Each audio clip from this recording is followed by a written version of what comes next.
Hi, my name is Miah. Today I'll be reading The Better Tree Fort by Jessica Scott Kerrin, pictures by Qin Leng.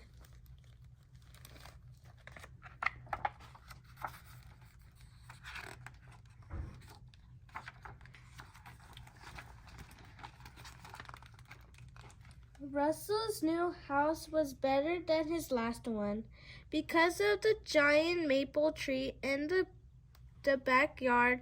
It had great big limbs and a trunk so wide even Russell's dad could not wrap his arms around it.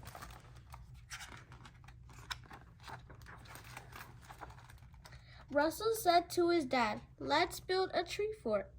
Russell's dad said, "I don't know much about building."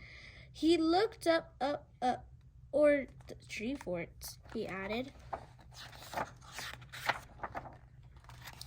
Russell said, "I'll draw you a plan."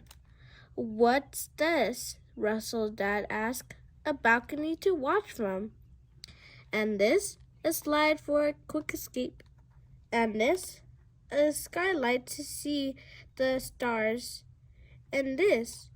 A basket to haul up our sleeping bags, our binoculars, and my big book of birds." "Let's go to the lumber store," Russell's dad said. They roamed up and down the aisles. Russell's dad looked lost until a man in an apron came to help. Russell showed him the plan. The man in the apron sold them tools and lumber, and when they got home, they spread everything out in the backyard in the enormous puzzle. Russell nailed his plan in the fence near the maple tree. Russell's dad took a long time to get started.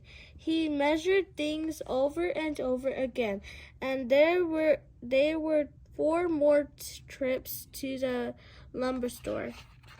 But slowly, the tree fort started to take shape. First the floor, then the walls, with the cutout windows. The roof was particularly tricky. When his dad was done, Russell painted the trapdoor robin's egg blue.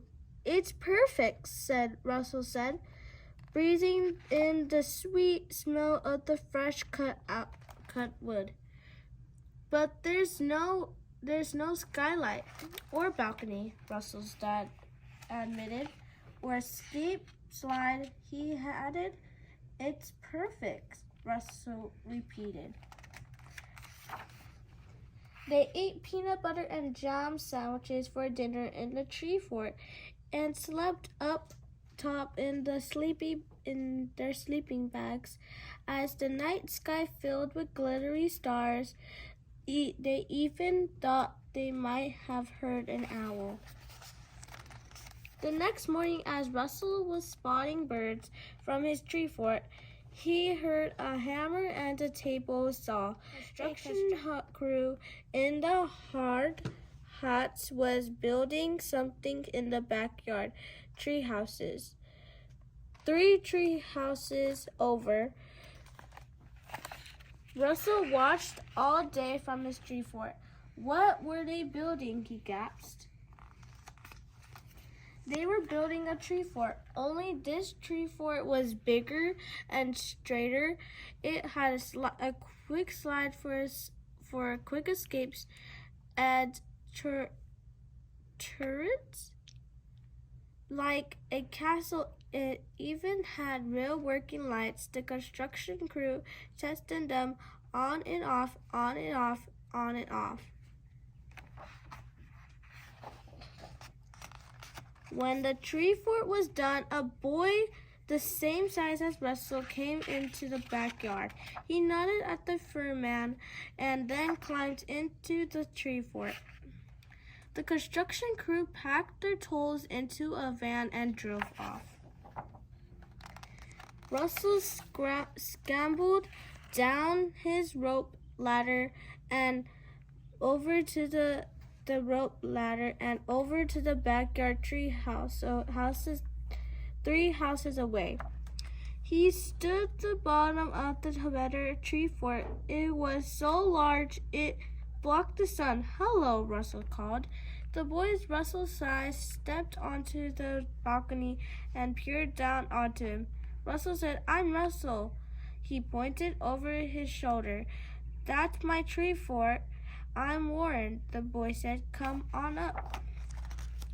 Russell climbed to the spiral stairs and looked around, astonished.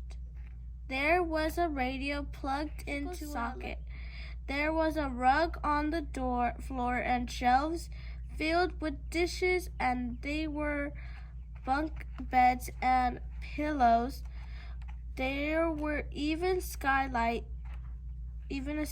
Warren turned down the music. "Would you like something to drink?" he asked. "I have apple juice," Russell said. "Yes, please," he added. "You have a very nice tree fort," Warren said. "My dad ordered the plans." Russell finished his juice.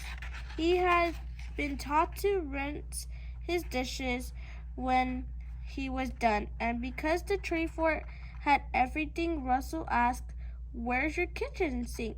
"A kitchen sink with running water? Up here," Warren scoffed. Russell shrugged. He said, "I'm sure that somewhere there's a tree fort with a kitchen sink." "You're right," Warren said with a frown. "There probably is." Russell asked, "Do you want to see my tree fort sometime?" Warren nodded, but he still was thinking about a better tree fort with a kitchen sink. Warren still got home. His dad was cutting the lawn. He waved at Russell climb his rope ladder. When Russell reached to the top, he waved back from his trap door. He watched his dad mow. When his dad was done gardening, he joined Russell up top. They looked out the window at the tree fort 3 houses over. Russell's dad said, "There's always be a tree fort." Russell smiled, and then he said, "But not a better dad."